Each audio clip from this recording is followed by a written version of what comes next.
들고 자 영어 합니다. 헬로 하세요. 헬로. 여러분 너무 반갑고요. 제가 참 존경하고 사랑하는 우리 김일수 목사님, 오랫동안 제가 집사 시절에 우리 목사님이 전도사님이셨어요. 여기 가창교회 제가 집사로 섬겼었거든요.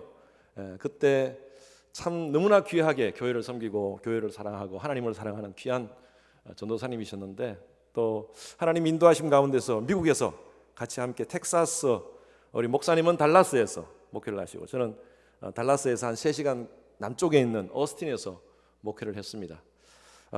이민 목회가 쉽지 않습니다. 외롭고요. 한국 사람들이 이렇게 많지 않기 때문에, 또 한국 목사님들이 있더라도 마음이 통하는 그런 목사님이 잘 없어요. 그런데 제 개인적으로는 전도사님이셨고, 또 여러 가지로 신학적인 부분이라든지 또 목회자로서의 어떤 삶의 모습들이 제가 참 존경하는 부분이 많아서 목사님과 자주 만나서 대화를 하고 또 서로 기도하는 그런 관계였습니다. 한번 황건교회 꼭 오고 싶었습니다. 이번에 이렇게 귀한 자리에 초대해 주셔서 감사드립니다. 제가 한번 기도하겠습니다. 참 좋으신 아버지 하나님 감사합니다. 하나님께서 황금교회를 이 지역에 세워주시고 지금까지 수많은 영혼들을 살리는 그 놀라운 복음적 사명을 감당케 하신 은혜 감사합니다. 하나님, 오늘 우리의 마음을 열고 하나님께서 내게 주시는 그 음성 듣겠습니다. 주여 우리에게 말씀하여 주시옵소서. 내가 듣고 따르겠습니다. 이 말씀대로 하나님 주시는 음성 듣고 순종하여 은혜와 복을 누리는 저희들 되게 하여 주시옵소서. 감사드리며 살아계신 예수 그리스도 이름으로 기도드렸습니다. 아멘. 마스크를 써야 됩니까? 죄송합니다. 제가 백신을 다 맞아서 왔는데도 마스크를 써야 되는군요. 죄송합니다. 참 좋은 교회인 것 같습니다. 좋은 교회는요, 이렇게 제가 말씀을 전하러 이렇게 오면 느낄 수가 있어요. 참 영적으로 영적인 분위기를 느낄 수가 있고, 오늘 우리 사회하시는 장로님, 기도하시는 집사님 얼마나 영적으로 이 예배를 잘 이끌어 가시는지, 우리 또 기도하시는 집사님 너무 뜨겁게 하나님을 사랑하는 마음으로 기도하시는지, 이 예배 분위기가 너무너무 좋습니다. 그렇지 않습니까, 여러분? 그래서 진짜 이 다른 세상에서 무슨 쉼을 가질 수 있겠습니까? 참 쉼은 바로 이 예배의 시간인 줄로 믿습니다. 그래서 이 예배를 통하여서 여러분들은 앞에 마스크가 있어서 숨은 제대로 못 쉬겠지만 좋다 한번 따라해 주십시오. 좋다. 그래서 여러분 한번 숨을 한번 크게 한번 쉬어보세요. 마스크 때문에 좀 힘드시지만 하고 내리시면서 좋다. 시작. 좋다. 왜 좋아요? 왜 좋으세요? 예수님 때문에요. 맞아요. 우리에게 주신 놀라운 영생의 은혜 때문입니다. 그래서 바로 이 황금교회가 숨과 쉼이 있는 그런 좋은 교회 이기를 주님의 이름으로 축원합니다. 한국 역사의 어둡고 힘든 그런 시대에 나온 노래가 있습니다. 오후 예배이기 때문에 여러분들이 좀 용서를 하시고 이해를 해주시기 바랍니다. 그 노래가 국민가요로 많이 알려졌는데 현인 씨가 불렀던 노래입니다. 여러분 제목에서부터 벌써 느끼셨죠? 굳세어라 금수라 다 하시네요. 제가 노래를 참 잘합니다. 한번 불러볼게요. 예배 시간에서 여러분 이해해 주십시오. 눈보라가 휘날리는 바람찬 흥남부두에, 또 뭐 쭉 가서 금수나 굳세어다오 남북 통일 그날이 오면 손을 잡고 울어보자 얼싸안고 춤도 추보자. 아시는 분들은 벌써 따라 하셨네. 저는요 사실 이런 노래들, 요즘은 트로트가 많이 한국에서도 많이 유행하잖아요. 근데 저는 사실 트로트를 그렇게 싫어했어요.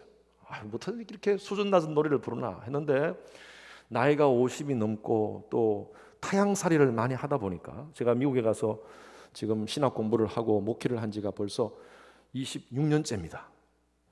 가끔 한 번씩 이렇게 들려지는 이런 옛날 노래에 참 우리 민족의 철학이 담겨져 있고 선조들의 지혜가 담겨져 있더라고요. 그래서 참 목사가 이런 이야기하면 좀 죄송하지만 트로트 들을 때 가끔 은혜가 되더라고요. 이때 이 실향민들의 그 아픔, 그 상처, 그렇지만 끝까지 남북 통일 그날 될 때까지 흔들리지 말고 굳세게 살아다오 라는 그런 서로 격려하기 하고 싶은 그런 마음 때문에 이 노래를 부르고 또 만드는 것 같습니다. 오늘 이 본문 말씀, 데살로니가서 이 본문 말씀은요, 당시 여러 가지 많은 어려움 때문에 그 지역의 디아스포라, 흩어져 있는 여러 성도들을 사도 바울이 격려하는 말씀입니다. 저는 이 말씀을 읽으면서 이 노래가 생각난 거예요. 굳세어라 성도여, 굳세어라 성도여. 3장 1절에 보면, 여러분 오늘 읽지 않았지만 3장 1절에 보면 우리가 참다 못하여, 성도들이 힘들고 어려워서 자꾸 신앙에서 떠나고 하나님 말씀대로 살지 못하고 자꾸 신앙을 포기하는 그런 상황들을 사도 바울이 듣고 참다 못하여, 5절도 보십시오. 5절도 여러분 성경 가지신 분들 한번 보십시오. 거기도 참다 못하여, 참다 못하여. 이 원어적인 뜻은요, 풍선이 막 이렇게 부풀어졌을 때 막 터지기 일보 직전의 그 상황입니다. 이게 원어적인 뜻입니다. 참다 못하여. 디모데를 보냅니다. 그 교회로 디모데를 보냅니다. 사도 바울이. 그리고 그 디모데를 보내는 목적이 뭐냐면 오늘 2절 3절에 나와 있는 겁니다. 너희들로 하여금 디모데를 보내노니 이는 너희를 굳건하게 하고, 3절에 아무도 이 여러 환난 중에 흔들리지 않게 하기 위해서 내가 참다 못하여 디모데를 보낸다. 여러분, 요즘 신앙생활하기가 참 힘든 시기입니다. 교회 외적으로 물질주의가 판을 치고 있어요. 세속주의가 판을 치고 있습니다. 종교다원주의, 여러분 많이 들어보셨죠? 종교다원주의. 모든 종교는 다 똑같다고 얘기합니다. 기독교를 믿든 불교를 믿든 유교를 믿든 이슬람을 믿든 다 가는 길은 다 좋은 데 간다. 극락을 가고 천국을 가고 좋은 데 가니까 어느 종교를 믿든 그냥 잘 믿으면 좋은 사람 된다. 이게 종교다원주의예요. 꼭 기독교에만 구원이 있느냐, 꼭 예수를 통해서 구원을 받아야 되느냐, 그렇지 않다라고 얘기하는 사람들이 바로 이 종교다원주의자들입니다. 여러분, 이런 것이 오늘 이 시대의 문화를 지배하고 있고요, 모든 것을 가치를 지배하고 있습니다. 우리는 이런 시대 속에 살아가고 있어요. 우리 젊은 아이들이 신앙이 헷갈리는 시대입니다. 제가 작년인가 보험을 가입하기 위해서 보험회사에 전화를 했어요. 전화를 하니까 그 보험 회사 직원이 저한테 아내가 남자냐 여자냐 하고 묻더라고요.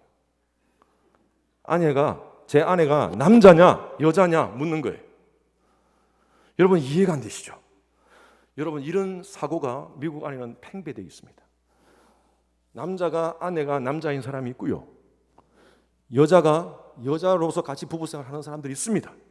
그러니까 남자 부부라도 남자 여자를 확실히 묻는 거예요. 제가 깜짝 놀랐어요.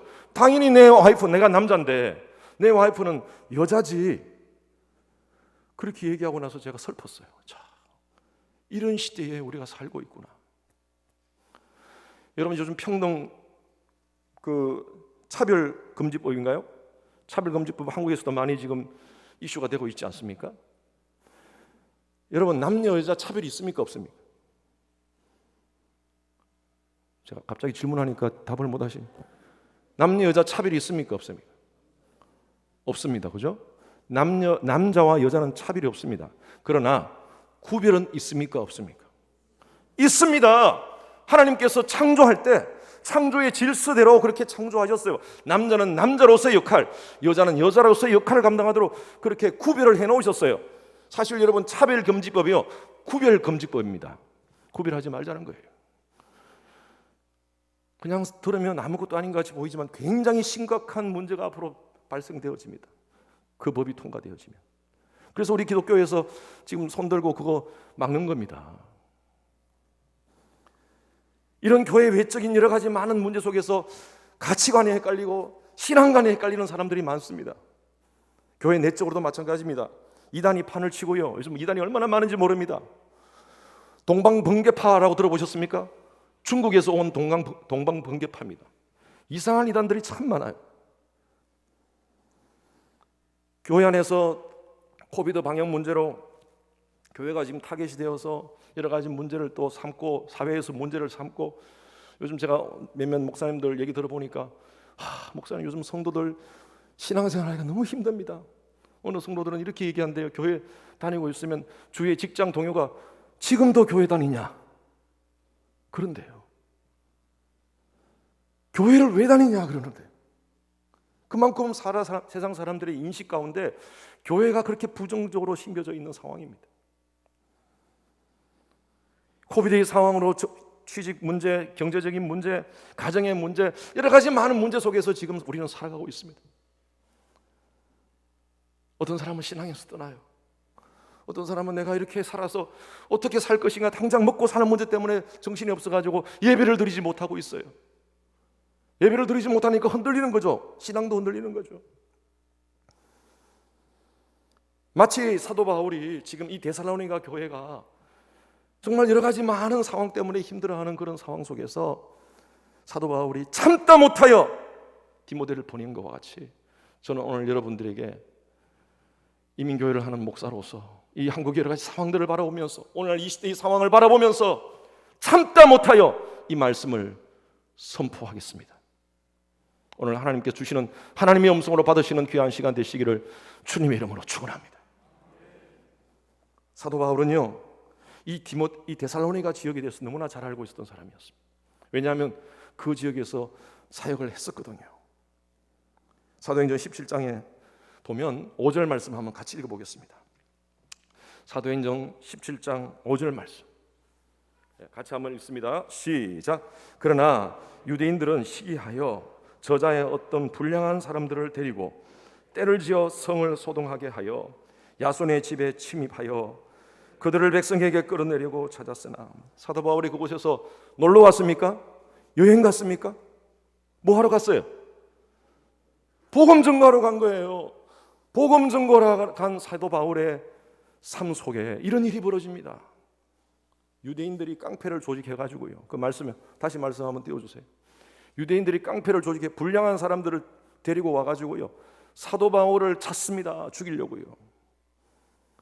이런 어려움 가운데 사도 바울뿐만 아니라 그 지역에 있는 많은 그리스도인들이 핍박을 받고 있었습니다.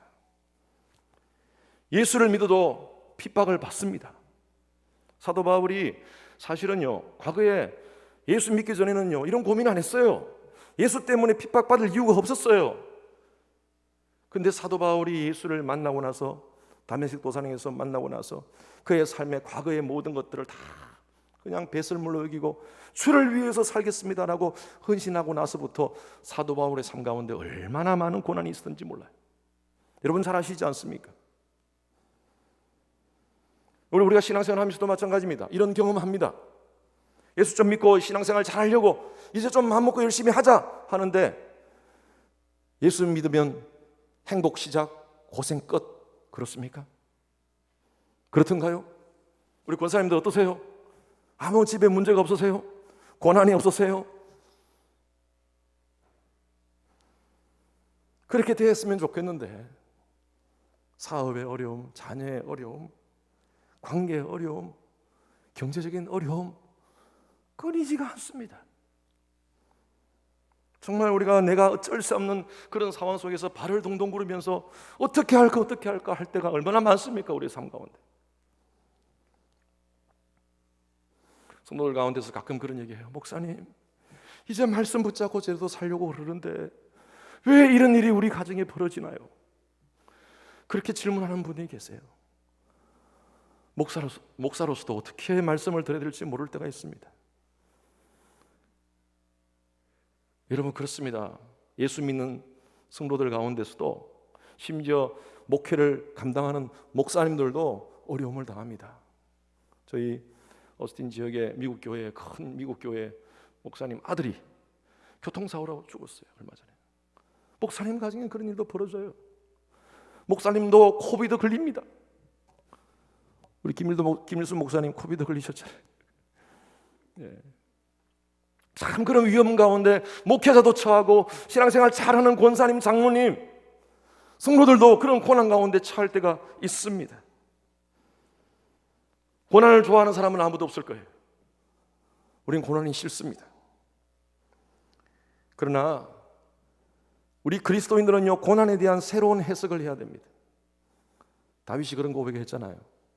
고난당함이 내게 유익이라. 고난이 아픔이고 슬픔이죠. 왜 그게 유익이 될까요? 여러분, 우리가 예수 믿는다는 것은 어떤 의미가 있습니까? 여러분들에게 예수 믿으면 부자 되고, 예수 믿으면 건강하고, 예수 믿으면 질병이 없고, 예수 믿으면 그냥 모든 일이 잘 되고, 자녀들도 잘 되고, 학교에서 공부도 잘하고, 사업에 아무 문제도 없고, 직장생활 쑥쑥쑥쑥 그냥 승진하고. 여러분, 그렇다면요, 그렇게 가시적인 복만 우리 가운데 주어진다면 세상에 예수 안 믿을 사람 어디 있겠습니까? 그것 때문에 우리가 예수 믿습니까? 예수 믿으면 아파트 평수가 넓어지고, 예수 믿으면 여러분 차 브랜드가 달라지고, 더 좋은 차가 되고, 그것 때문에 예수 믿습니까? 저는 그래요. 우리 성도님들, 우리 황금교회 성도님들, 예수 믿어서 정말 이런 복을 받기를 간절히 축원합니다. 예수 믿고 아파트 평수도 쭉쭉 늘어나고, 예수 믿고 좋은 차도 사시고, 예수 믿고 사업도 잘 되고, 모든 것이 잘 되기를 바랍니다. 그러나 우리가 예수 믿는 목적이 그것이 아니라는 거예요. 그런 가시적인 복만 있다면 우리 기독교 역사에 얼마나 많은 순교자들이 있습니까? 사도 바울부터 시작해서 수많은 순교자들이 지난 2000년 동안 있었습니다. 그러면 그분들의 죽음은 어떻게 해석해야 하나요? 수많은 성도들이 고통 가운데 신앙 때문에 사자밥이 되고, 감옥에 들어가고, 죽음당하고 하는 그런 것은 어떻게 우리가 얘기를 해야 될까요? 예수 믿는다는 것은요, 그보다 더 큰 가치가 있는 줄로 믿습니다. 부활하신 예수님께서 지금 내 속에 살아계시기를 알기에, 또 우리가 삶 가운데 가장 소중한 고귀한 가치를 우리가 알기에 우리가 예수를 믿는 줄로 믿습니다. 나 보내신 이를 믿는 자는 영생을 얻었고 심판에 이르지 아니하나니 사망에서 생명으로 옮겼느니라. 믿으시는 분은 아멘. 여러분, 이 굉장한 큰 믿음입니다. 예수를 믿는 자들은 영생을 얻을 것이고, 여러분 제가 방금 뭐라고 얘기했어요? 영생을 얻을 것이고? 아니요, 얻었어요. 여러분 예수 믿으시는 분은 아멘. 예수를 나의 구세주로 영접하고 예수의 십자가를 통하여 내가 구원받았다는 사실에 대해서 확실하게 믿으시는 분은 크게 아멘 하시기 바랍니다. 그러면 여러분들은요, 영생을 얻는 것이 아니라 영생을 얻었어요. 지금부터 여러분들은 영생을 사시는 겁니다. 죽어서 영생 사는 것이 아니라 우리는 지금부터 영생을 사는 사람들이에요. 제가 마스크를 쓰고 설교를 처음 해가지고 굉장히 지금 힘이 듭니다. 지금부터 영생을 사시는 분들이에요, 여러분들은. 그러면 심판에 이르지 아니하나니 사망에서 생명으로 옮겼습니다. 이미 여러분들은 옮긴 자들이에요. 그러니까요, 우리의 삶 가운데 고난이 있더라도, 아픔이 있더라도, 문제가 있더라도, 우리의 삶 가운데 질병이 있더라도, 때로는 망하더라도, 어떤 집사님은 부도 감사 헌금을 드리더라고요. 하나님 앞에 부도 감사 헌금. 왜? 망하더라도 하나님의 뜻이 있기 때문에, 그곳에 하나님의 섭리가 있기 때문에, 하나님의 인도하심이 있기 때문에 하나님께 감사하는 거예요. 이것이 바로 예수 믿는 가치 있는 줄로 믿습니다. 여러분, 이 시간에 얼마나 지금 피곤하고 힘든 시간입니까? 또 특별히 일주일 내도록 일하시는 분들은 이 자리에 앉아있는 것이 얼마나 힘들겠습니까? 그럼에도 불구하고 다른 데 가지 않고, 집에서 TV 보지 않고, 쉬지 않고 이 자리에 왜 나와 계십니까? 예수를 믿는 다른 가치가 있기 때문에. 이미 우리는 영생을 얻은 자로서 세상과 같지 않기 때문에. 할렐루야. 그래서 여러분들은, 여러분 이 고난 속에서 우리가 예수 믿는 자로서 두 가지를 인정하고 사십시오. 저는 여러분들에게 이 두 가지를 말씀드리고 싶습니다. 첫 번째로는요, 하나님의 함께 하심입니다. 따라하십시오. 하나님의 함께 하심을 인정하자. 그다음 두 번째로는요, 하나님의 계획하심입니다. 따라하십시오. 하나님의 계획하심을 인정하자. 자, 3장 2절 한번 보십시오. 우리 형제 곧 그리스도의 복음을 전하는 하나님의 일꾼인 디모데를 보내노니 이는 너희를 굳건하게 하고 너희 믿음에 대하여 위도함으로. 디모데를 보내는 이유가 뭡니까? 그들로 하여금 힘들고 어려운 상황 속에서 외롭지 않다는 것을 보여주기 위해서요. 너희만 함께 아니라, 너희 혼자만 있는 것이 아니라 디모데와 함께하고 바울이 함께하고 무엇보다도 하나님이 함께 하신다는 것을 알려주기 위해서 디모데를 보낸다고 말씀하고 있습니다. 여러분, 우리가 어떤 고난이 딱 닥쳤을 때, 문제가 딱 닥쳤을 때 우리의 마음 가운데 드는 감정이 뭐냐면 불안감이에요. 불안감.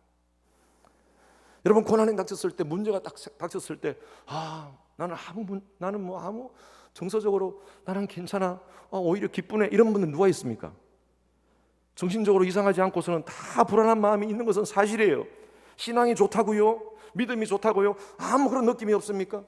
나는 하나님이 항상 지켜주시니까 괜찮아. 야, 그런 분들은요 거의 예수님급 신앙이에요. 예수님급. 딱 문제가 생기면 우리 마음 가운데 불안함이 생깁니다. 그건 어쩔 수 없는 거예요, 인간인지가. 그러나 이 불안 속에서 하나님의 백성들은 빨리 정신 차립니다. 하나님이 함께 하신다. 이 속에 하나님이, 임마누엘이신 하나님이 함께 하신다는 거예요. 여러분, 이 시간 지금 불안의 밤을 보내시는 분이 계십니까? 하나님의 백성들의 불안의 밤은요, 절망의 밤이 아닙니다. 하나님을 더 깊이 경험하는 기회의 밤인 줄로 믿습니다. 하나님의 백성들은 하나님이 책임지십니다. 신앙생활 나 혼자 하는 거 아니에요. 고난 속에서 하나님이 함께 하십니다. 여러분, 그곳에 여호와 삼마의 하나님, 에스겔서에 나오는 여호와 삼마의 하나님, 저는 그 말씀이 얼마나 은혜스러운지 몰라요. 하나님, 우리의 고난의 그 중심에 함께 하신다는 거예요. 우리 아이들이 어릴 때 자전거를, 아이들은 처음에는 4발 자전거를 타지 않습니까? 그러다가 이제 2발, 3발 자전거로 합니다. 앞에 자전거를 해다가 이렇게 뒤에 해서 하고, 나중에는 뒤에 2발을 보조 바퀴를 떼요. 근데 그 보조 바퀴를 뗄 때가 참 힘들어요, 아이들한테. 그러면 이제 2발 자전거를 타게 하기 위해서, 계속 아이들이 4발 자전거를 타게 할 수 없으니까 2발 자전거를 타게 하기 위해서 저 같은 경우는 이제 훈련을 시킵니다. 이걸 뗍니다. 그러면 아이가 불안해. 아빠 내가 못 타. 아니야, 아빠가 뒤에서 잡아줄게. 아마 여러분 다 그런 기억하실 거예요. 그래서 제가 삽니다. 그 자전거를 잡고 너는 페달을 눌러. 그럼 아빠가 따라갈게. 그래서 막 같이 따라갑니다. 그러면 애가 아빠가 뒤에 있다는 사실을 알고 그냥 페달을 막 밟고 갑니다. 어느 순간에요, 어떻게 합니까? 탁 놓습니다. 그러면 지 혼자 막 가는 거예요. 그러다가 뒤로 쳐다보면 아빠 걱정하지 마. 아빠 지금 따라가고 있어. 저는 아이들한테 그 훈련을 시키면서 제가 하나님께서 나와 그렇게 하신다는 것을 느꼈어요. 우리 늘 불안해요. 마치 4발 자전거에서 2발 자전거를 타는 그 아이의 마음처럼 내가 이 삶을 살아갈 때 얼마나 하루하루가 얼마나 힘든지. 그런데 뒤에 돌아보면요, 하나님이 우리와 함께 하세요. 어느 순간에, 가장 힘들고 어려운 순간에 하나님이 그곳에 함께 하세요.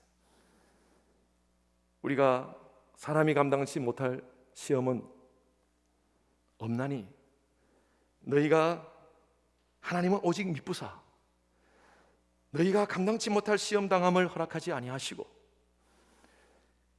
너희가 시험 당할 즈음에 피할 길을 내사 너희로 하여금 능히 감당하게 하시리라. 힘들고 어려울 때 하나님은 뒤에서 지켜보고 계십니다.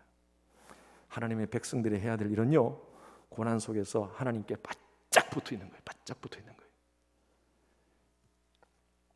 하나님 함께 하신다는 신전의식, 하나님 앞에서의 삶. 제가 참 개인적으로 좋아하는 말인데, 코람데오라는 말이에요. 코람데오, Before the face of God이라는 뜻입니다. 하나님 앞에서의 삶. 왜? 마치 우리 부모들이, 육신의 부모가 자녀들을 함께 해주듯이, 어릴 때 함께 해주듯이 우리 하나님도 마찬가지라는 것입니다. 부모처럼 항상 우리 자녀들을 따라다니면서 내가 너와 함께하리라.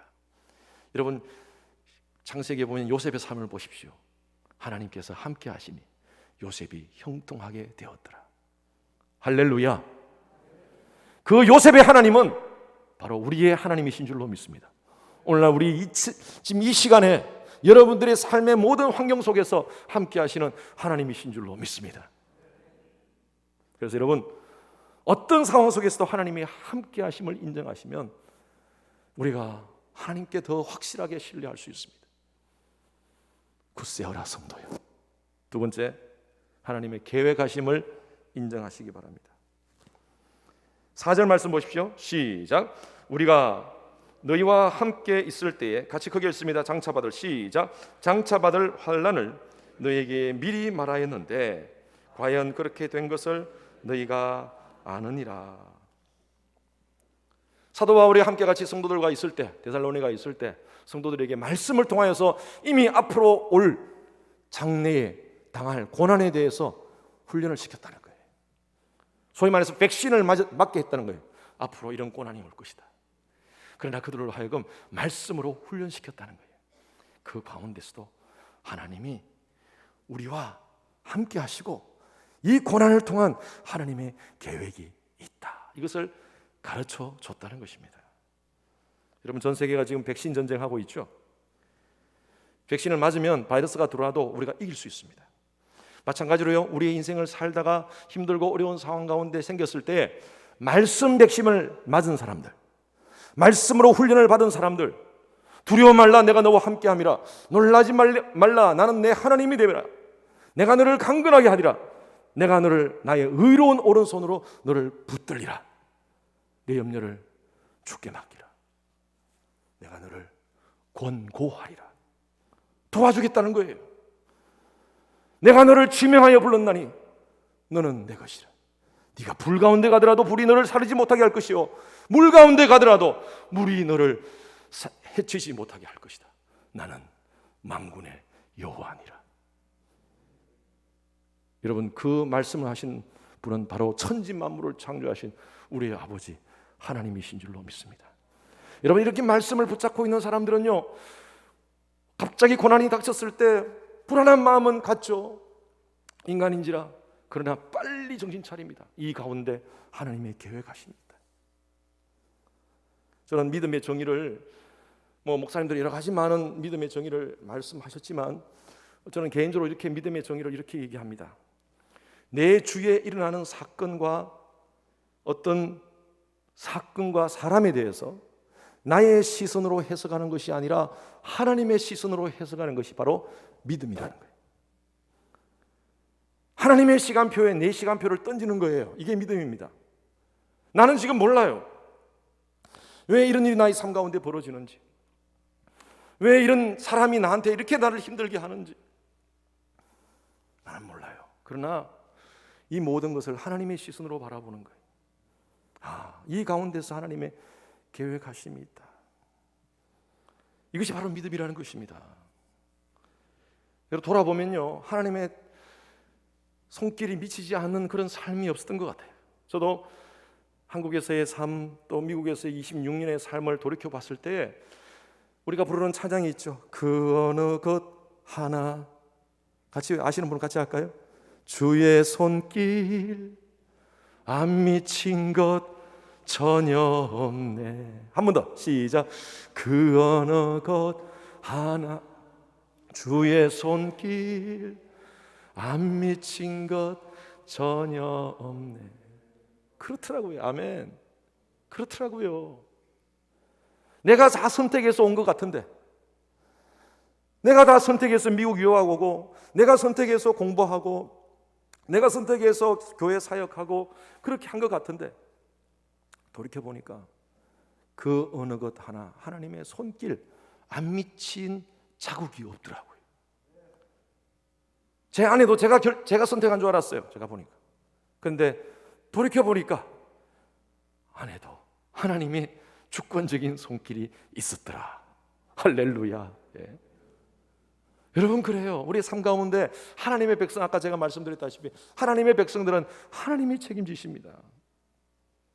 제가 캘리포니아에서 10년간 신학을 하고 또 사역을 하고 부교육자로 사역하고 어스틴 텍사스를 가서 지금 목회한 지가 담임 목사로 목회한 지가 16년째입니다.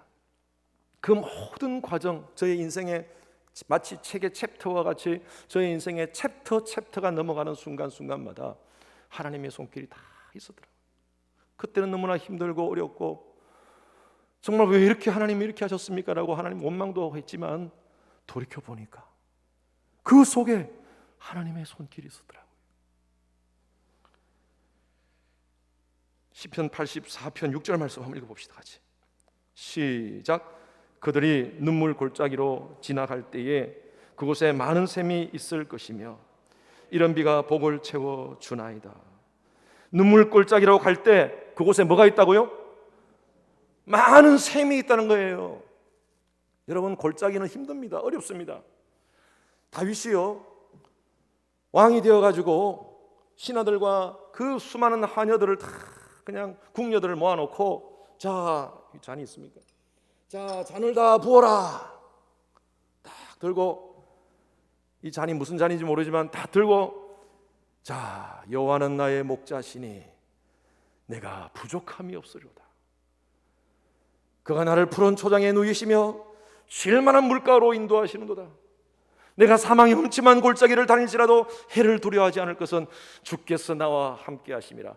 구원의 잔을 높이 들으라 건배하고 그렇게 마셨습니까? 그래가지고 그렇게 그 시를 지은 것 같아요? 아니에요.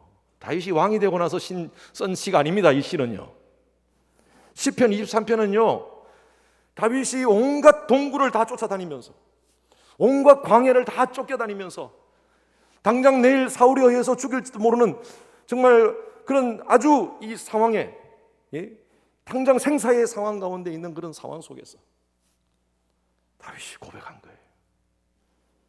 여호와는 나의 목자십니다.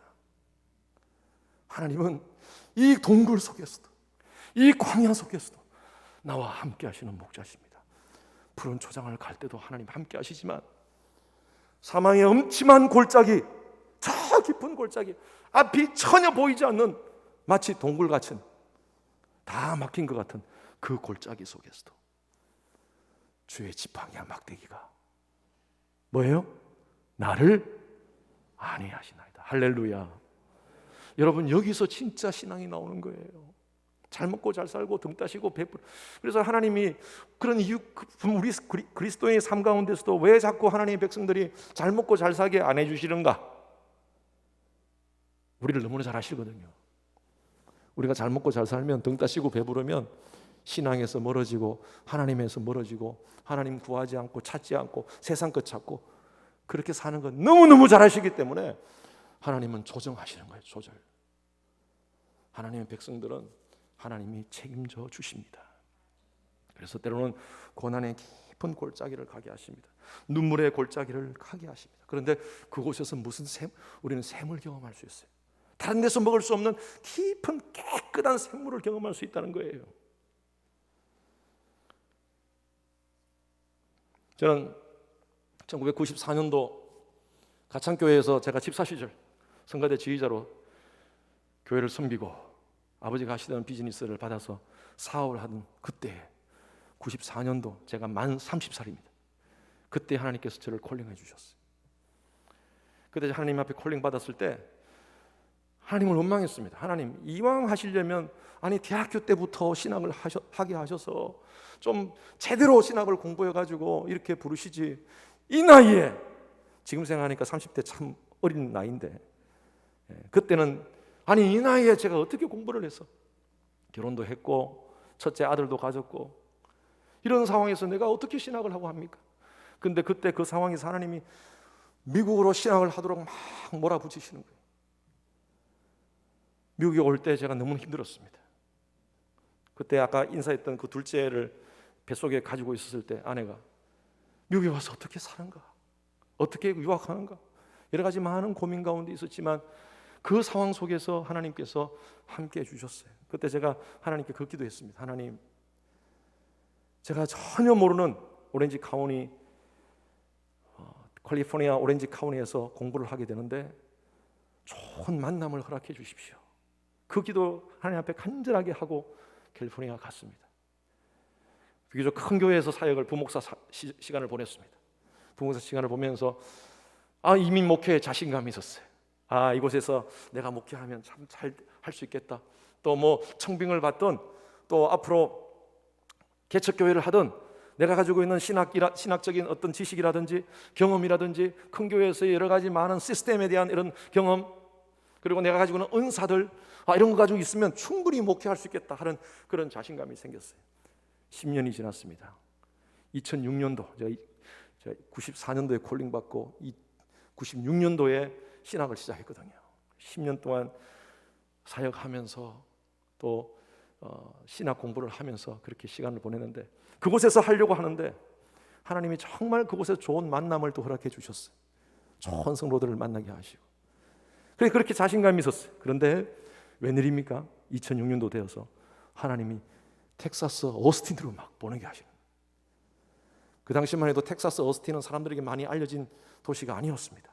여러분, 지금은요 미국에서 가장 살기 좋은 도시 여러분 치면 어스틴 텍사스가 나옵니다. 제가 이래봬도 그곳에서 왔습니다. 그곳에 하나님이 그때 15년, 16년 전에 저를 보내시는, 교회가 한 25명, 20명에서 25명, 또 이전 목사님을 통해서 너무나 많은 상처를 받았던 그런 교회였습니다. 제가 계속 거부했어요. 하나님, 저 못 갑니다.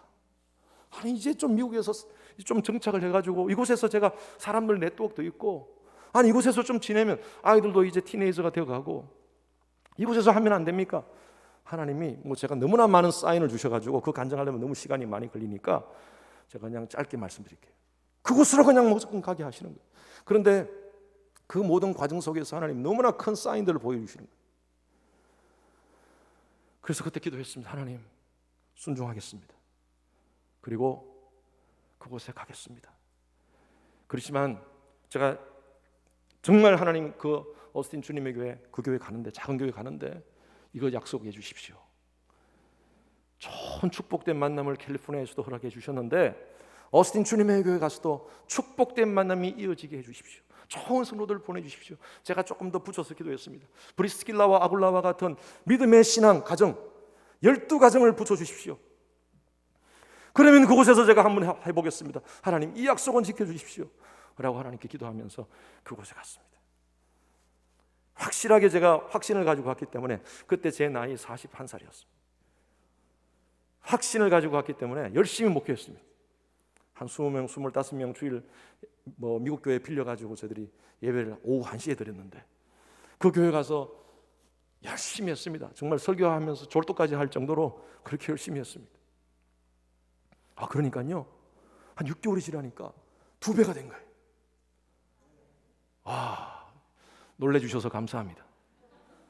이러면 보통 일이 아닙니다. 이민교회 20명, 25명 나오는 교회가 50명이 되었어요.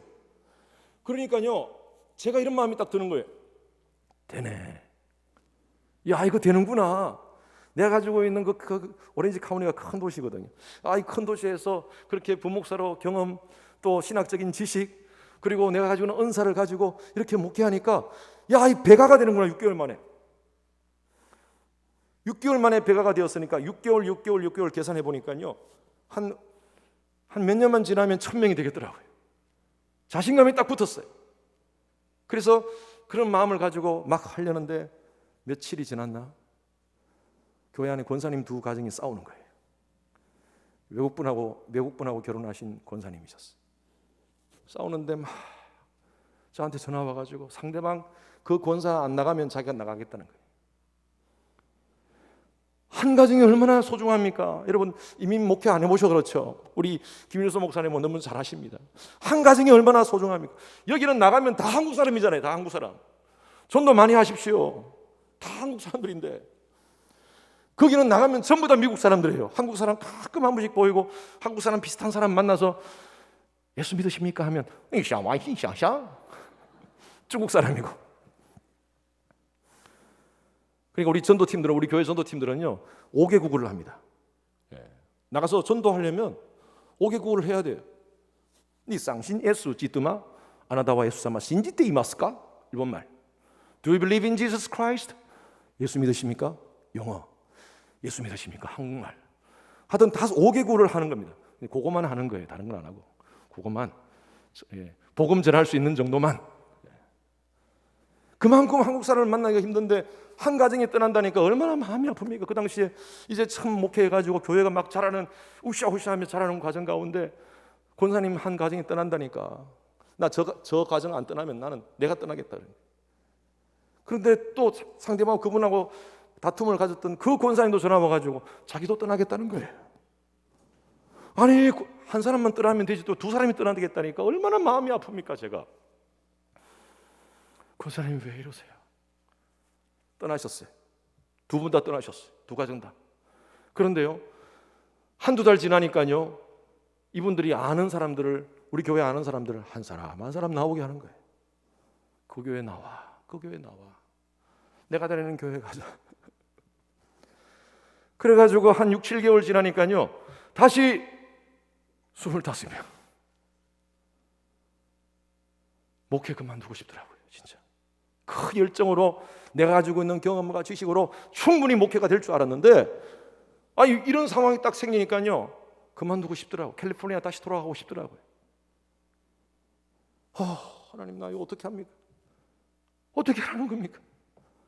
이런 사람들 데리고 이런 이민자들 상처받은 사람들 데리고 내가 어떻게 목회하라는 겁니까?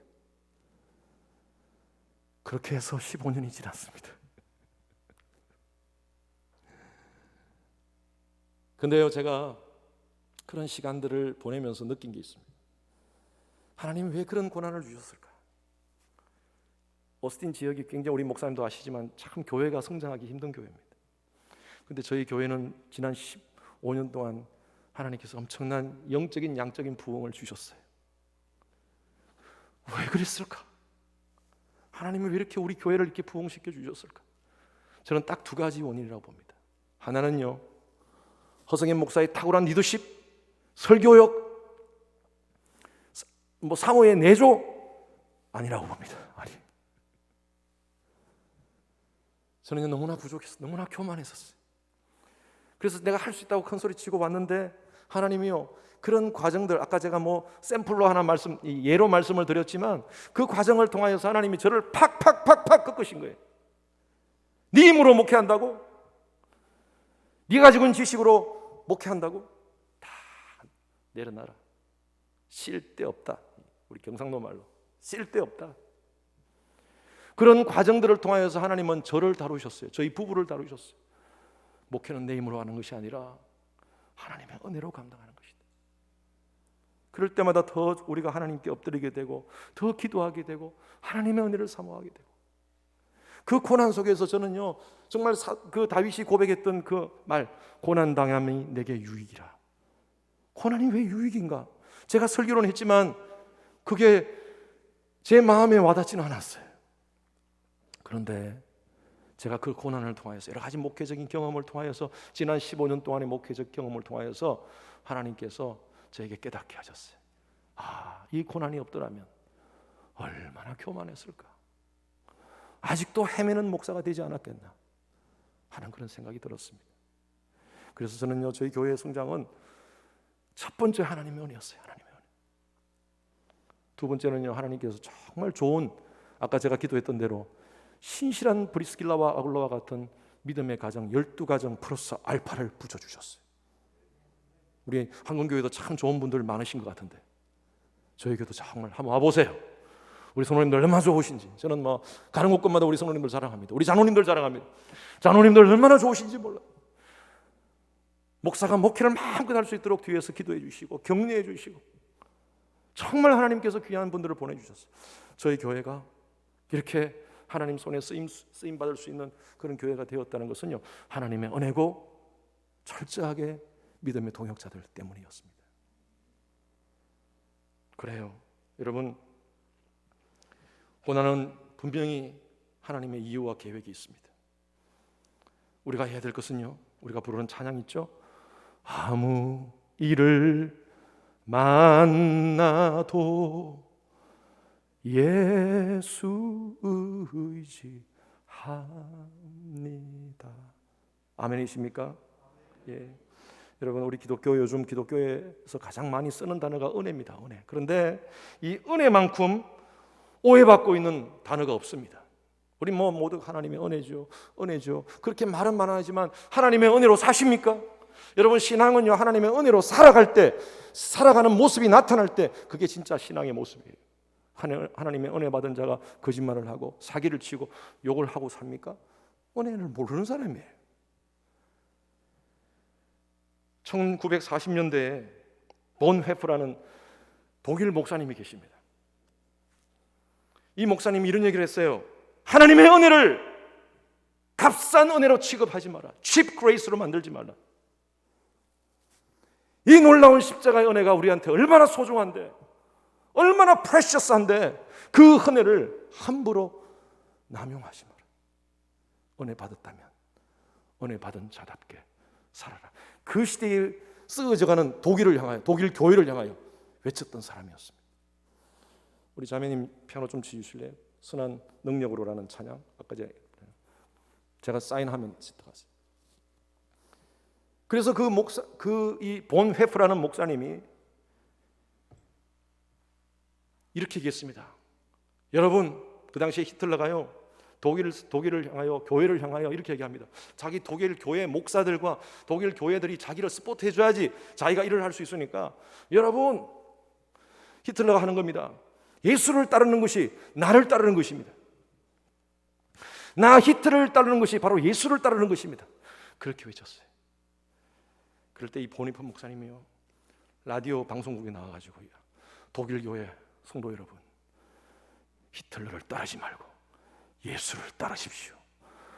우리가 어떤 은혜를 받은 자입니까? 하나님의 독생자 예수 그리스도가 여러분 각자를 위해서 십자가에 흘려서 그 놀라운 은혜를 우리에게 베풀어 주셨는데, 그 은혜를 히틀러를 따르면서 이 시대의 사상과 타협하면서 그 은혜를 훼손시키지 마십시오. 그러면서 외치니까 히틀러가 가만히 있었겠습니까? 감옥에 쳐넣어버렸어요, 이 보네폰 목사님을.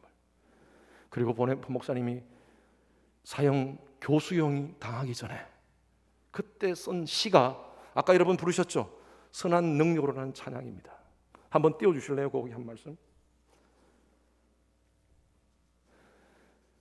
후렴 부분에 한번 보십시오. 후렴 부분.